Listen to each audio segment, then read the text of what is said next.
Assalamualaikum warahmatullahi wabarakatuh.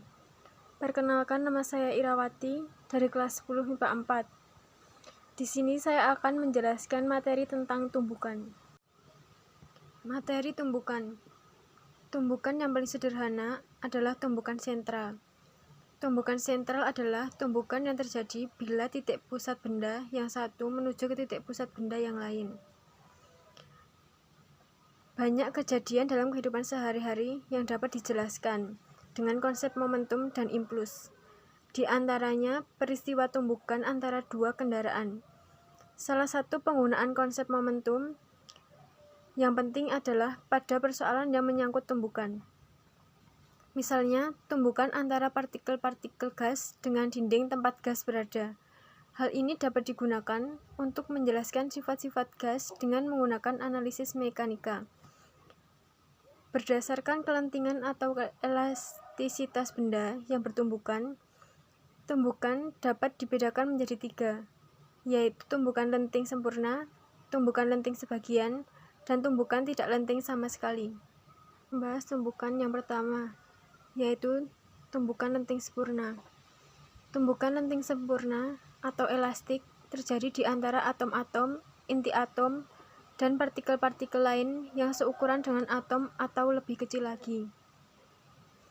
Dua buah benda dikatakan mengalami tumbukan lenting sempurna jika pada tumbukan itu tidak terjadi kehilangan energi kinetik. Jadi, energi kinetik total kedua benda sebelum dan sesudah tumbukan adalah tetap. Oleh karena itu, pada tumbukan lenting sempurna berlaku hukum kekekalan momentum dan hukum kekekalan energi kinetik. Tumbukan lenting sempurna hanya terjadi pada benda yang bergerak saja. Perhatikan gambar berikut. Gambar A menunjukkan gambar sebelum tumbukan, sedangkan gambar B menunjukkan gambar saat tumbukan, dan C menunjukkan gambar setelah tumbukan. Tumbukan lenting sempurna antara dua benda. Dua buah benda memiliki massa masing-masing M1 dan M2 bergerak saling mendekati dengan kecepatan V1 dan V2 sepanjang lintasan yang lurus. Setelah keduanya bertumbukan, masing-masing bergerak dengan kecepatan sebesar V aksen 1 dan V aksen 2 dengan arah saling berlawanan. Berdasarkan hukum kekekalan momentum dapat ditulis sebagai berikut. M1 V1 plus M2 V2 sama dengan M1 V aksen 1 plus M2 V aksen 2. M1 V1 min M1 V aksen 1 sama dengan M2 V aksen 2 dikurangi M2 V2. M1 dikali V1 min V aksen 1 sama dengan M dikali V aksen 2 dikurangi V2. Sedangkan berdasarkan hukum kekekalan energi kinetik, diperoleh persamaan sebagai berikut. EK1 plus EK2 sama dengan E aksen K1 plus E aksen K2. Setengah M1 V1 kuadrat plus setengah M2 V2 kuadrat sama dengan setengah M1 dikali V1 kuadrat plus setengah M2 dikali V2 kuadrat. M1 dikali V aksen 1 kuadrat dikurangi V1 kuadrat sama dengan M2 V aksen 2 kuadrat dikurangi V2 kuadrat. M1 dikali V1 plus V aksen 1 dikali V1 min V aksen 1 sama dengan M dikali V aksen 2 plus V2 dikali V aksen 2 dikurangi V2. Jika persamaan di atas saling disubstitusikan, maka diperoleh persamaan sebagai berikut. M1 dikali V1 plus V aksen 1 dikali V1 min V aksen 1 sama dengan M1 dikali V aksen 2 plus V2 dikali V1 min V aksen 1. V1 plus V aksen 1 sama dengan V aksen 2 plus V2. V1 min V2 sama dengan V aksen 2 min V aksen 1 min V2 min V1 sama dengan V aksen 2 min V aksen 1. Persamaan di atas menunjukkan bahwa pada tumbukan lenting sempurna kecepatan relatif benda sebelum dan sesudah tumbukan besarnya tetapi arahnya berlawanan. Contoh soal. Dua buah benda bergerak saling berlawanan arah. Benda A bermassa 4 kg bergerak ke arah kanan dengan kecepatan 1 meter per sekon. Sedangkan benda B bermassa 5 kg bergerak ke arah kiri. Kedua benda mengalami tumbukan tak lenting sama sekali. Jika setelah tumbukan kecepatan benda A menjadi 4 meter per sekon ke arah kiri, maka kecepatan awal benda B adalah. Mari kita selesaikan soal berikut. Diketahui M1 4 kg, V1 1 M per S, M2 5 kg, E 0, dan V1 adalah min 4 M per S. Yang ditanya adalah V2. Berdasarkan rumus koefisien restitusi diperoleh min V aksen 1 per min V aksen 2 dibagi V1 min V2 sama dengan 0. V aksen 1 sama dengan V aksen 2 sama dengan V aksen 1 sama dengan min 4 M per S. Berdasarkan hukum kekekalan momentum diperoleh M1 dikali V1 plus M2 dikali V2 sama dengan M1 plus M2 dikali V aksen.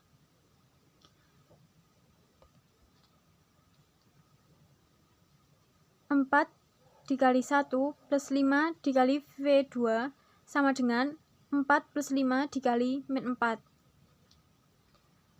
V2 sama dengan min 40 dibagi 5 sama dengan min V2 sama dengan min 8 M per S. Jadi kecepatan awal benda B sebelum tumbukan adalah 8 M per S ke arah kiri. Yang kedua yaitu tumbukan tidak lenting sama sekali.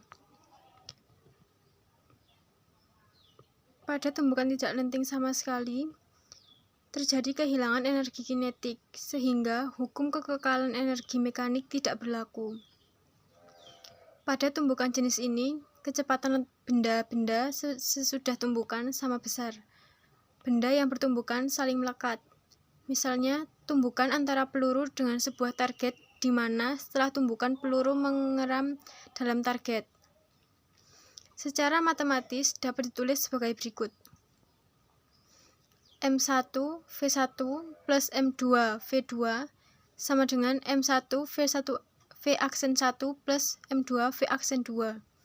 Jika V aksen 1 sama dengan V aksen 2 sama dengan V aksen, maka M1 V1 plus M2 V2 sama dengan M1 plus M2 dikali V aksen. Contoh soal. Sebutir peluru bermassa 30 gram bergerak dengan kecepatan sebesar 30 M per S, menumbuk balok kayu bermassa 1 kg yang sedang diam. Tentukan kelajuan balok jika peluru tertanam di dalam balok. Diketahui massa peluru atau M1 sama dengan 30 gram. Kita jadikan kilo sehingga menjadi 0,03 kg.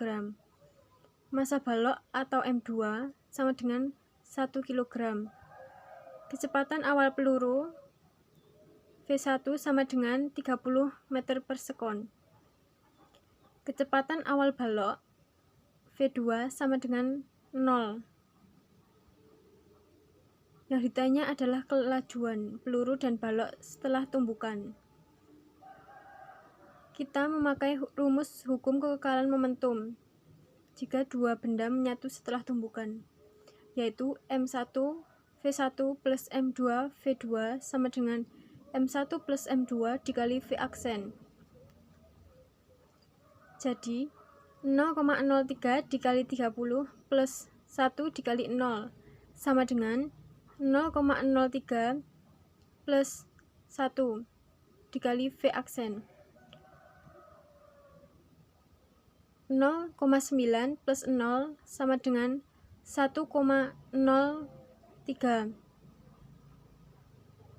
V aksen. 0,9 sama dengan 1,03 V aksen. V aksen sama dengan 0,9 per 1,03. V aksen sama dengan 0,87 M per S.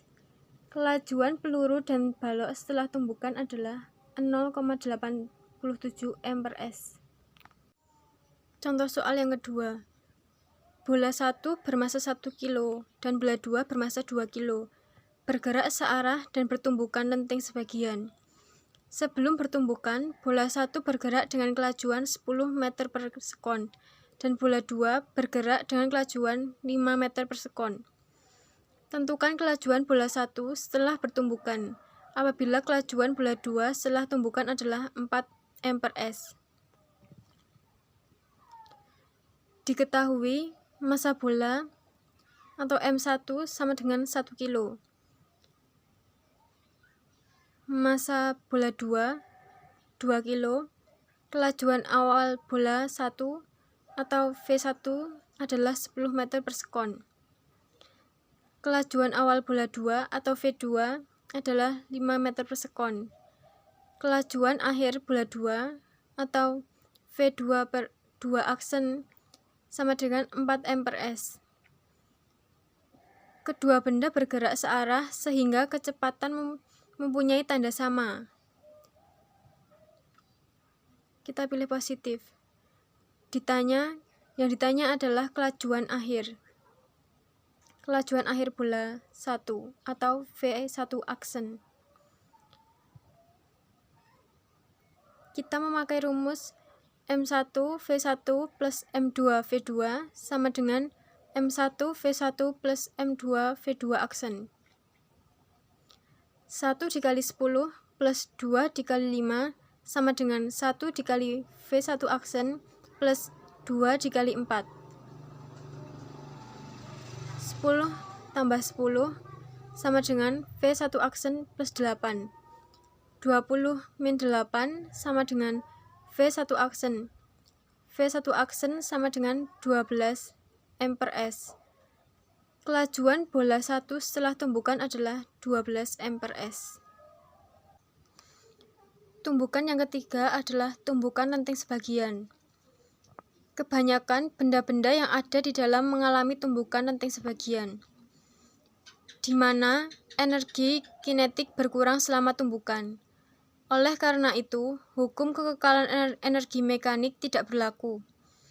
Besarnya kecepatan relatif juga berkurang dengan suatu faktor tertentu yang disebut koefisien restitusi.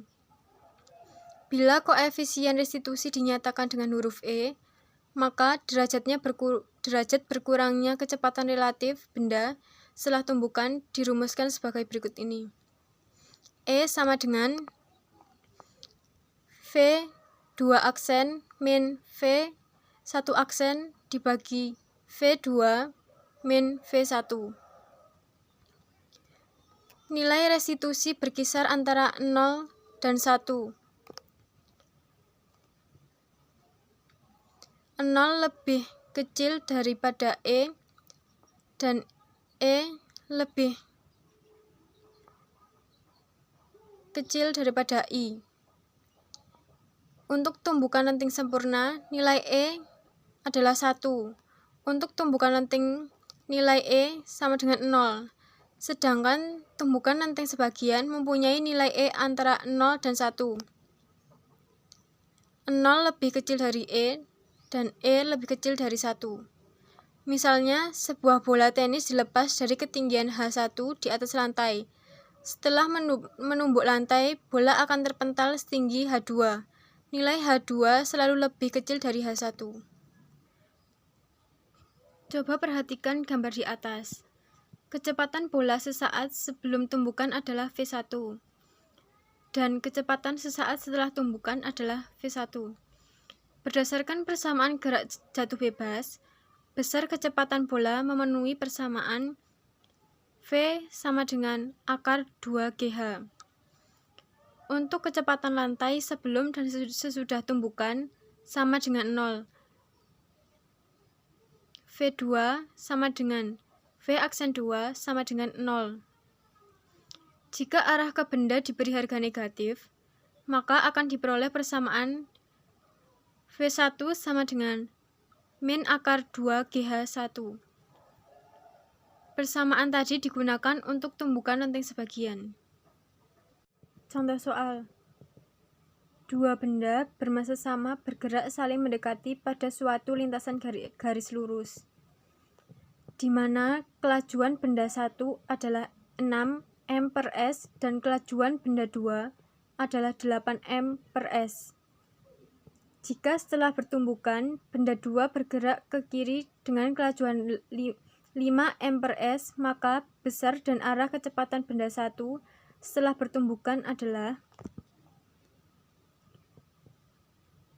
diketahui massa benda 1 atau M1 adalah M, benda 2 atau M2 adalah M, kelajuan awal benda 1 atau V1 adalah min 6 m per s, V2 8 m per s, dan V2 aksen adalah 5 m per s. Yang ditanya adalah besar dan arah kecepatan benda 1 setelah tumbukan. Kita akan memakai rumus hukum kekekalan momentum, yaitu M1 V1 plus M2 V2 sama dengan M1 V1 aksen plus M2 V2 aksen. M V1 plus M V2 sama dengan M V1 aksen plus M V2 aksen. M dikali V1 plus V2 sama dengan M dikali V1 aksen plus V2 aksen. Massa kedua benda sama, sehingga M dilenyapkan dari persamaan V1 plus V2 sama dengan V1 aksen plus V2 aksen menjadi min 6 plus 8 sama dengan V1 aksen plus 5, 2 min 5 sama dengan V1 aksen. V1 aksen sama dengan min 3 m per s. Kelajuan benda 1 setelah bertumbukan adalah 3 m per s. Tanda negatif menunjukkan bahwa arah gerakan benda 1 berlawanan dengan arah gerakan benda 2. Seandainya setelah bertumbukan benda 2 bergerak ke kanan, maka benda 1 bergerak ke kiri. Demikian juga jika sebelum tumbukan benda 2 bergerak ke kiri, maka benda 1 bergerak ke kanan. Contoh soal yang kedua. Dua buah benda dengan massa yang sama bergerak saling mendekati satu sama lain dengan kecepatan masing-masing 8 dan 10 m per s. Jika kecepatan benda 2 setelah tumbukan adalah 5 m per s, maka kecepatan benda 1 setelah tumbukan adalah diketahui M1 sama dengan M2 sama dengan M. V1 adalah 8 m per s, V2 adalah 10 m per s. Yang ditanyakan adalah V aksen 1. Kita dapat menggunakan rumus berikut. M1 V1 plus M2 V2 sama dengan M1 V1 aksen plus M2 V2 aksen. M dikali V1 plus M2 sama dengan M dikali V1 aksen plus V2 aksen. V1 plus V2 sama dengan V aksen 1 plus V aksen 2. Jadi, 8 ditambah 10 sama dengan V aksen 1 plus 5. Jadi jawabannya adalah V aksen 1 sama dengan 13 M per S. Jadi kecepatan benda 1 setelah terjadi tumbukan lenting sebagian adalah 13 M per S. Yang terakhir adalah tumbukan bola dengan lantai. Sebuah bola yang dijatuhkan dari atas lantai apabila terjadi tumbukan lenting sempurna, bola akan terpantul kembali pada ketinggian semula. Tetapi kenyataannya, tinggi pantulan bola lebih rendah daripada tinggi semula. Pada gambar di atas, bola yang dijatuhkan dari ketinggian H1 sehingga dipantulkan dengan ketinggian H2 akan mempunyai nilai koefisien restitusi sebesar E sama dengan akar H aksen per H. H adalah tinggi benda sebelum tumbukan. Satuannya adalah meter. H aksen adalah tinggi benda setelah tumbukan. Satuannya adalah meter. Dan E adalah koefisien restitusi.